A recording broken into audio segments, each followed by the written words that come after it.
భారతదేశంలో ఎన్నో పవిత్ర పుణ్యక్షేత్రాలు ఉన్నాయి. కానీ ఒక నగరం మాత్రమే దేవుడే నిర్మించాడని పురాణాలు చెబుతున్నాయి. అదే కాశీ, వారణాసి, శివుని యొక్క నగరం. ఇక్కడ గంగానది ఒడ్డున వరుసగా ఉన్న 85 ఘాట్లు కేవలం మెట్లు కాదు. ప్రతి ఘాటు వెనక వేల సంవత్సరాల చరిత్ర, ఒక పురాణం, ఒక ఆధ్యాత్మిక రహస్యం దాగి ఉంది.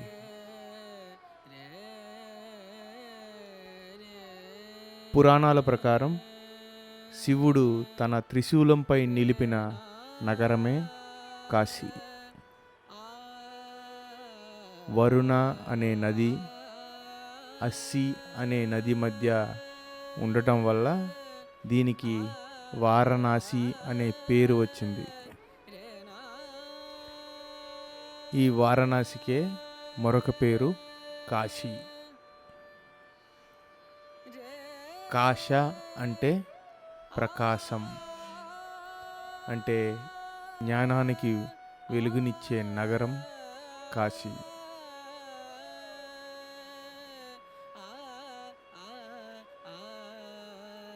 ప్రాచీన కాలంలో గంగానది ఒడ్డున చిన్న చిన్న మెట్లు మాత్రమే ఉండేవి. గుప్తుల కాలం, గహడవాల రాజుల కాలం, మరాఠా మహారాణి అహిల్యాబాయి, షేల్కర్, పేష్వాలు, భోంస్లే రాజులు, సింధియా రాజులు, నేపాల్ రాజులు వంటి అనేక మంది రాజులు కాలక్రమేణా ఘాట్లను నిర్మించారు. 18వ శతాబ్దంలో ఎక్కువ ఘాట్లు రాతితో పునర్నిర్మించబడ్డాయి.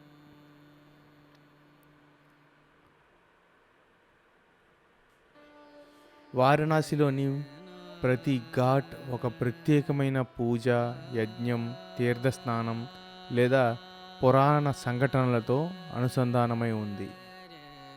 అందులో కొన్ని పాప విమోచనానికి, పితృకార్యాలకు, యోగ సాధనకు, శైవ సంప్రదాయానికి, వైష్ణవ ఆరాధనకు, దహన సంస్కారాలకు అంకితమయ్యాయి. అందులో కొన్ని ముఖ్యమైన ఘాట్లని ఇప్పుడు నేను ప్రస్తావిస్తాను. మొట్టమొదట కాశీ అనగానే ఘాట్లలో అందరికీ గుర్తు వచ్చేది దశశ్వమేధ ఘాట్. బ్రహ్మదేవుడు ఇక్కడ 10 అశ్వమేధ యాగాలు చేశాడని పురాణం చెప్తుంది. అందుకే దీని పేరు దశశ్వమేధ ఘాట్. ఇక్కడ ప్రతిరోజు సాయంత్రం జరిగే గంగాహారతి ప్రపంచ ప్రసిద్ధిగాంచింది. ఇక దీని పక్కనే ఉండే మణికర్ణికా ఘాట్ గురించి తెలుసుకుందాం. కాశీలో అత్యంత పవిత్రమైన ఘాట్గా మణికర్ణికా ఘాట్ని చెప్తారు. ఇక్కడే పార్వతీదేవి చెవిపోగు పడిందని ఒక కథ ఉంది. ఇక్కడ దహన సంస్కారం జరిగితే మోక్షం లభిస్తుందని హిందువుల యొక్క ప్రగాఢమైన విశ్వాసం. అందుకే ఈ ఘాట్ ఎప్పుడూ నిశ్శబ్దంగా ఉండదు.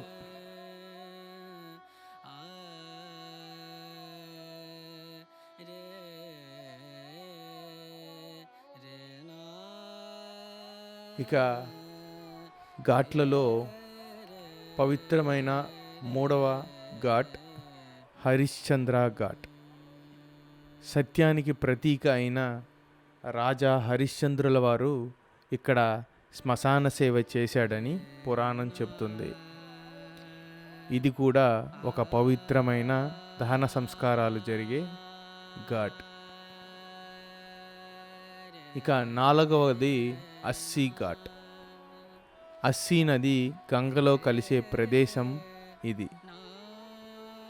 విద్యార్థులు, యోగ సాధకులు, విదేశీ పర్యాటకులు ఎక్కువగా కనిపించే ప్రశాంతమైన ఘాట్ ఇది.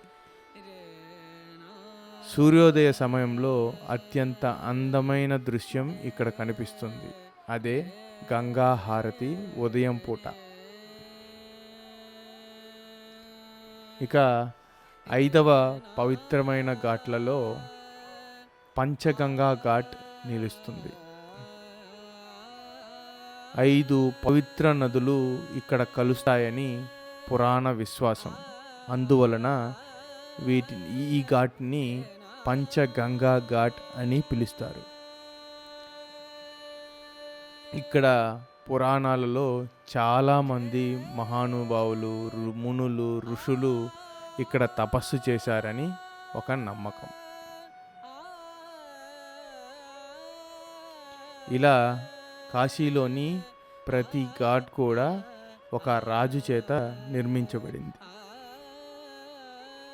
కొన్ని ఘాట్లు రాజస్థాన్ రాజులవి, కొన్ని మరాఠాలవి, కొన్ని నేపాల్ రాజులవి, మరికొన్ని దక్షిణ భారత రాజుల సహకారంతో నిర్మించబడ్డాయి. అందుకే ప్రతి ఘాట్ నిర్మాణ శైలి భిన్నంగా ఉండడం మీరు గమనించవచ్చు.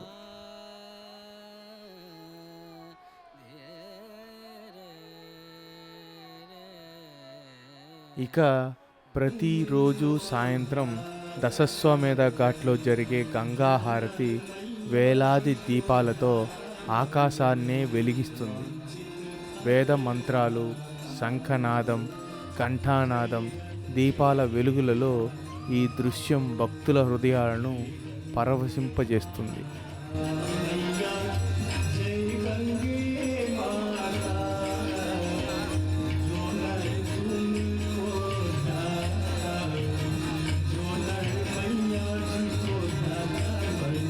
హిందూ సాంప్రదాయం ప్రకారం కాశీలో మరణించిన వారికి స్వయంగా శివుడే తారక మంత్రాన్ని ఉపదేశించి మోక్షాన్ని ప్రసాదిస్తాడని విశ్వాసం. అందుకే ప్రపంచం నలుమూలల నుంచి భక్తులు జీవిత అంతంలో కాశీకి వస్తూ ఉంటారు. ఇక్కడ గంగా నది ఉత్తర దిశగా ప్రవహిస్తూ ఉంటుంది. అలాగే వేలాది సంవత్సరాలుగా నిరంతరం పూజలు కొనసాగుతున్న నగరాలలో కాశీ కూడా ఒకటి. ఉదయం పూట సూర్యోదయ సమయంలో పడవ ప్రయాణం కాశీ అందాన్ని పూర్తిగా చూపిస్తుంది.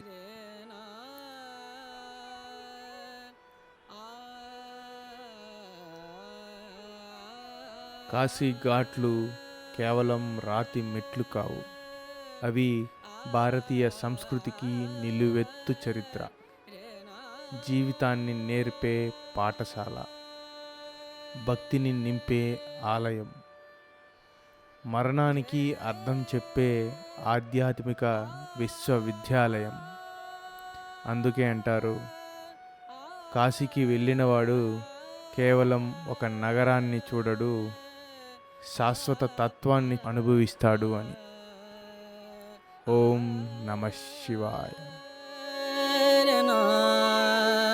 रे रे ना